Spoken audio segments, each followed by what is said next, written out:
Welcome to Penrose Learning, where we make understanding easy. In this video, I will explain how to get the journalist's stash in Stalker 2.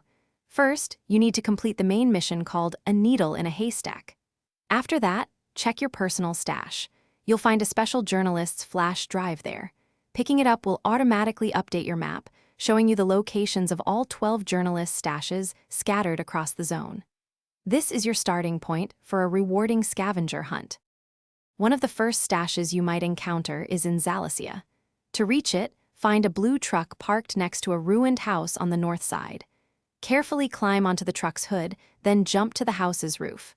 From there, drop down to a small balcony. You'll need to crouch through a narrow opening to enter the attic, where the stash awaits. It often contains valuable early-game gear. Retrieving these stashes often involves more than just finding a map marker. You'll frequently need to utilize Parker skills to reach elevated or hidden spots. Be ready to solve environmental puzzles, like activating generators or pressing switches.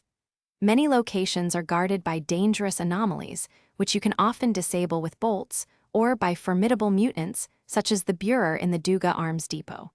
Always approach with caution. The journalist stashes offer some excellent rewards. For example, the stash in the chemical plant often contains the Lullaby assault rifle. In Yaniv, you can find the model competitor revolver by breaking a lock on a specific train car. The final stash in Pripyat is particularly valuable, requiring you to enter the code 2021 on a keypad to unlock a PSZ-21W S.T.A.L.K.E.R exoskeleton, a powerful suit for surviving the zone.